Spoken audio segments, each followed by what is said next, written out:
பொதுவாக கோயில்களில் 12 வருஷத்துக்கு ஒரு தாட்டி கோயிலில் இருக்கிற இடங்களெல்லாம் சரி பண்ணிட்டு கோயில் கோபுரத்தில் இருக்கிற தானியங்களெல்லாம் மாற்றிட்டு கும்பாபிஷேகம் பண்ணுறது வழக்கம்.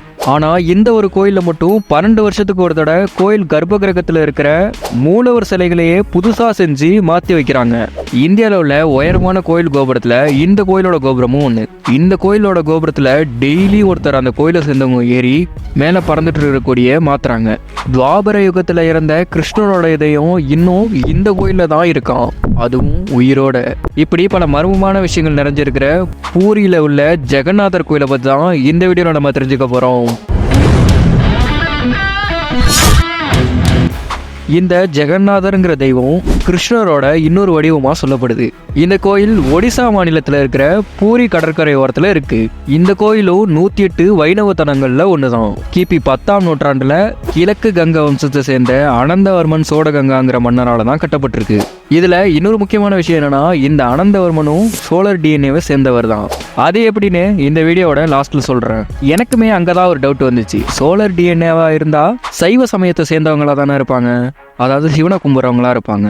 ஆனா இவர் எப்படி கிருஷ்ணருக்காக கோயில் கட்டினாரு அப்படின்னு தேடும்போது தான் 1112 அந்த வருஷத்துல இவங்க இந்த கோயில் இருக்கிற இடத்த கைப்பற்றிருக்காங்க. அதுக்கு முன்னாடி வரையும் இவங்க சைவ சமயத்தை சேர்ந்தவங்களா தான் இருந்திருக்காங்க. ஆனா அதுக்கப்புறம் அந்த கடவுளை பிடிச்சி போய் அவங்க வைஷ்ணவரா மாறி இருக்காங்க. 1134லேருந்து 35 இந்த கோயிலுக்கு இவர் நன்கொடைகளை வழங்கியிருக்கிறதா அங்கே உள்ள கல்வெட்டுகளில் குறிப்பிடப்பட்டிருக்கான். இந்த கோயிலோட வரலாறுல உள்ள ஒரு கதைப்படி அனந்தவர்மனோட பையன் அனங்கா பீமாவால தான் இந்த கோயில் கட்டி முடிக்கப்பட்டிருக்கலாம்னு சொல்லப்படுது. கோயில் எந்த வருஷம் கட்டி முடிக்கப்பட்டிருக்குன்னு எக்ஸாக்டா சொல்ல முடியலையாம். 1196, 1197, 1205, 1216 இல்லாட்டி 1226 இந்த வருஷங்கள்ல ஏதாவது ஒரு வருஷத்துல இந்த கோயில் கட்டி முடிக்கப்பட்டிருக்கலாம்னு சொல்லப்படுது. அதுக்கப்புறம் இந்த கோயிலை சுத்தி உள்ள வளாகங்கள் எல்லாம் கஜாதிபதி வம்சத்தை சேர்ந்த மன்னர்கள் கட்டிடலாம்னு சொல்லப்படுது. இந்த கோயிலோட வளாகமே 4 லட்சம் சதுரடியில ரொம்ப பெரிய இடமா இருக்கும். இந்த பெரிய வளாகத்தை சுத்தி 20 அடி உயரத்துல மேகநாத பச்சேரின்னு சொல்ற கோட்டை சேவரால பாதுகாக்கப்படுது. அதுக்கப்புறம் மெயினா கோயிலை சுத்தியும் குர்மா மேதாங்கிற இன்னொரு பெரிய சேவரும் இருக்கு. இந்த கோயில் கலிங்க கட்டடக்கலை ஸ்டைல்ல கட்டப்பட்டிருக்கு. இந்த கலிங்க கட்டடக்கலைங்கிறது நகரா ஸ்டைலுக்குள்ள உள்ள ஒரு கட்டடக்கலை. எப்படி திராவிட கட்டடக்கலைக்குள்ள சோழர்கள் கட்டிடக்கலை, பாண்டியர்கள் கட்டிடக்கலை, பல்லவர்களோட கட்டிடக்கலைன்னு இருக்கோ அதே மாதிரி நகரா ஸ்டைலுக்குள்ள உள்ள இது கலிங்க கட்டடக்கலையில இருக்கு. இந்த கலிங்க கட்டடக்கலைக்குள்ள மட்டுமே இன்னும் 3 ஸ்டைல் இருக்கு. அதை ரேகா தேயுலா, பிதா தேயுலா, கஹாரா தேயுலான்னு சொல்லுவாங்க. இந்த ரேகா தேயுலாங்கிறது இந்த மாதிரி வட்டமா இருக்கும். பிதா தேயுலாங்கிறது இந்த மாதிரி பிரமிடு மாதிரி இருக்கும். கஹாரா தேயுலாங்கிறது இந்த மாதிரி செவ்வகமா இருக்கும். இதுல ரேகா தேயுலாவும் பிதா தேயுலாவும் ஆண் தெய்வங்களுக்காக கட்டப்படுற கோயில். ஆனா இந்த கஹாரா தேயுலாங்கிறது பெண் தெய்வங்களுக்காக கட்டப்படுற கோயில். இந்த கோயில் ரேகா தேயுலாங்கிற ஸ்டைல்ல கட்டப்பட்டிருக்கு.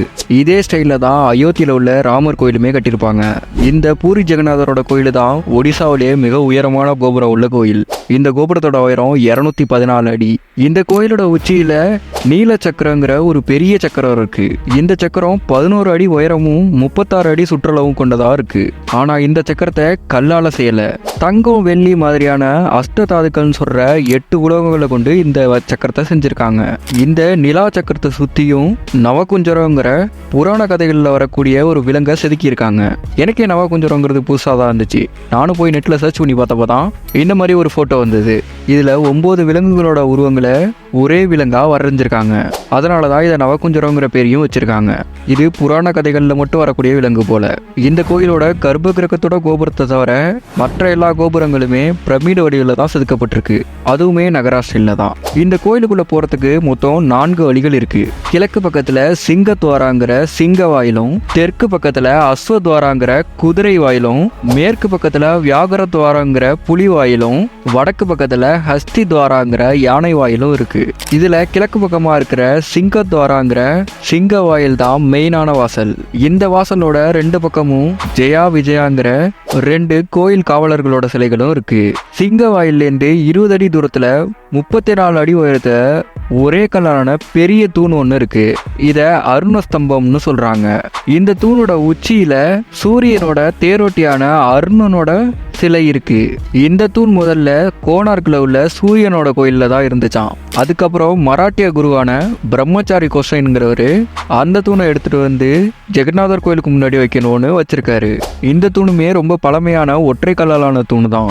அதுக்கப்புறம் இங்க நிறைய மத கூட்டங்கள் எல்லாம் நடத்துறதுக்காக பெரிய பெரிய கல் தூண்கள்லாம் வச்சு மண்டபங்களும் செதுக்கப்பட்டிருக்கு. அடுத்ததா இந்த கோயிலோட மூலவர் சிலை. இந்த கோயிலோட கர்ப்ப கிரகத்துல ஜெகநாதர், பாலபத்ரர், சுபத்ரானு 3 தெய்வங்களோட சிலைகள் இங்க இருக்கு. ஆனா இந்த சிலைகளை நல்லா கவனிச்சு பாருங்க, இந்த சிலைகள் எதுவுமே முழுசா முடிக்கப்படல. இந்த சிலைகள் ஏன் இப்படி முழுசா முடிக்கப்படாம இருக்குன்னு தெரிஞ்சுக்கணும்னா இந்த கோயிலோட அந்த இன்ட்ரெஸ்டிங்கான மர்மமான வரலாறை பத்தி நம்ம தெரிஞ்சுக்க வேண்டியது இருக்கு. மகாபாரத புராணத்தின்படி ஒரு நாள் காட்டுல ஒரு மரத்துக்கடியில கிருஷ்ணன் படுத்து தூங்கிட்டு இருந்திருக்காரு. அப்போ அங்க ஜெராங்கிற வேடன் வேட்டையாடுறதுக்காக வரான். அங்க ஏதோ ஒரு உருவம் அசையறத பார்த்தோன்னே அவன் அம்பை எதிர்றான். ஆனா அதுக்கப்புறம் தான் தெரியுது அந்த அம்பு கிருஷ்ணன் மேல பட்டிருக்குன்னு. அதுக்கப்புறம் இந்த ஜெராங்கிற விரட்டும் ஓடி போய் கிருஷ்ணன்ட்ட நிறைய தடவை மன்னிப்பும் கேட்டுட்டாரு. ஆனா அதுக்கு கிருஷ்ணன், என்னோட அழிவு இப்படிதான் இருக்கணும்னு இருக்கு, பெரிய பெரிய அரக்கன்களுக்குள்ள அழிக்க முடியாத என்ன இந்த அம்பு தான் அழிக்கணும்னு இருந்திருக்கு, அதனால என்னோட இறப்பை யாராலையும் தடுக்க முடியாது அப்படின்னு சொல்லிட்டு கிருஷ்ணர் அங்கேயே இறந்துடுறாரு. அதுக்கப்புறம் அவர் உடம்பை எடுத்துட்டு வந்து இந்த வேடன் எரிக்கிறான். உடம்புல உள்ள எல்லா பாகமும் எரிஞ்சிடுது. ஆனா இதயம் மட்டும் எரியாம இருந்துச்சான். திருப்பியும் அதை நெருப்புல போட்டு எரிச்சிருக்கான். ஆனா எத்தனை தட்டி எரிச்சாலும் அந்த இதயம் மட்டும் எரியவே இல்லை.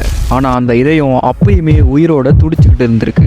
இதை பார்த்து அந்த வேடன் பயந்துக்கிட்டு அதை ஒரு மரப்பெட்டியில செஞ்சு அதை வச்சு நதியில விட்டுறான். அப்போ பூரி நகரத்தை இந்திரத்யும்னன்கிற ஒரு மன்னன் ஆட்சி செஞ்சுட்டு வரான். அவனுக்கு திடீர்னு ஒரு கனவு. அந்த கனவுல கிருஷ்ணர் வந்து இந்த மாதிரி இந்த நதியில முதல்ல ஒரு பொருள் மிதந்து வரும், அந்த பொருளை நீங்க வழிபடணும் அப்படின்னு சொல்லியிருக்காரு. உடனே அரசனும் நதியில எந்த பொருள் முதல்ல மிதந்து வந்தாலும் எடுத்துருவாங்க அப்படின்னு சொல்லி அவரோட வீரர்களுக்கு கட்டளையிடுறான். வீரர்கள் அந்த நதியில போய் பார்த்தோன்னே அங்க இதயத்தோட இருந்த அந்த மரப்பொட்டி தான் மிதந்து வந்திருக்கு. அந்த மரப்பொட்டியையும் உடனே எடுத்துட்டு வந்து அரசன்கிட்ட கொடுத்துட்றாங்க. அதை திறந்து பார்த்த அரசனுக்கு ஆச்சரியம். அதுக்குள்ள இதயம் இருக்கிறத அரசன் பார்க்கறான். இது கடவுளோட இதயங்கிறத அவன் கண்டுபிடிக்கிறான். அது ஒரு வித வைப்ரேஷனோட துடிச்சுக்கிட்டேவே இருக்கு.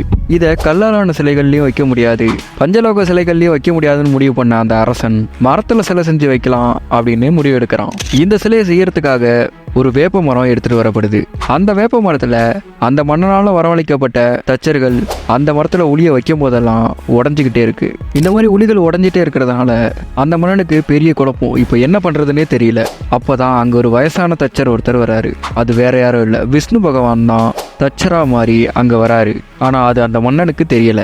இந்த மன்னன் சரின்னு இந்த சிலை செதுக்கிற வேலையை அந்த வயசான தச்சர்கிட்ட கொடுக்குறாரு. எனக்கு ஒரு தனி அறையை கொடுக்கணும், அதே மாதிரி 21 நாளைக்கு என்னை யாரும் டிஸ்டர்ப் பண்ணக்கூடாதுன்னு அந்த தச்சரும் ஸ்ட்ரிக்டா ஆர்டர் போட்டுறாரு. அந்த தச்சர் அந்த மரத்தை எடுத்துட்டு போய் ரூம்குள்ள போயிட்டு கதவை சாத்திக்கிறாரு. தொடர்ந்து அந்த ரூம்ல இருந்து ஒலி சத்தம் வந்துகிட்டே இருக்கு. வேலை நடந்துட்டு இருக்குன்னு அங்க உள்ளவங்க எல்லாமே சாதாரணமா இருக்காங்க. திடீர்னு ஒரு தொடர்ந்து 3 நாள் எந்த சத்தமுமே வரல. ரொம்ப நாள் சத்தம் வரலன்னாலும் அந்த மன்னனுக்கு என்ன நடக்குதுன்னே உள்ளார புரியல.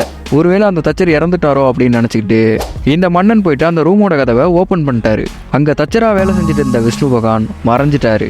அந்த சிலைகளும் பாதியோட அப்படியே நின்று போயிடுச்சு. மேல இருந்தே அசுர ரீதியான குரல் ஒண்ணு, உன்னோட அவசர புத்தியால இந்த ரூமோட கதவை நான் சொன்ன தேதிக்குள்ள திறந்துட்டேன், அதனால இந்த சிலைகள் இப்படி அறகுறையாவே தான் இருக்கும், இதை அப்படியே கொண்டு போய் கோயிலில் பிரதிஷ்டை பண்ணு. இந்த சிலைகளை வழிபட வர மக்கள் இந்த கோயிலோட வரலாறையும் தெரிஞ்சு பொறுமையை கடைபிடிப்பாங்க அப்படின்னு சொல்லி அந்த அசுர ரீதியான குரல் மறைஞ்சிருது. இந்த சிலைகளும் இப்படி தான் அறகுறையா பிரதிஷ்டை பண்ணப்பட்டிருக்கு. இப்படி அறகுறையா இருக்கிற இந்த சிலைக்குள்ள தான் கிருஷ்ணரோட இதயம் வைக்கப்பட்டிருக்கான். 12 வருஷத்துக்கு ஒரு தடவை இதே மாதிரி இன்னொரு சிலையை செஞ்சு மூலவர் சிலைகளையே மாத்திடுவாங்களாம். அப்போ அந்த கிருஷ்ணரோட இதயத்தையும் அந்த பழைய சிலையிலேருந்து புது சிலைக்கு மாத்திருவாங்களாம். அந்த பழைய சிலைகளை பின்னாடி கொண்டு போயிட்டு அடக்கம் பண்ணிடுவாங்களாம். இப்போ இருக்கிற இந்த சிலைக்குள்ள தான் இந்த கிருஷ்ணரோட இதயம் இருக்கிறதா நம்பப்படுது. இந்த கோயிலோட ரொம்ப ஃபேமஸான திருவிழானா ஆடி மாசம் நடக்கிற இந்த கோயிலோட பெரிய தேர் திருவிழா தான். இதுலயும் ஒரு ஆச்சரியமான விஷயம் என்னன்னா 45 அடி உயரமும் 35 அடி அகலமும் இருக்கிற ஒரு புதிய தேரை வருஷம் புதுசா செய்வாங்களாம்.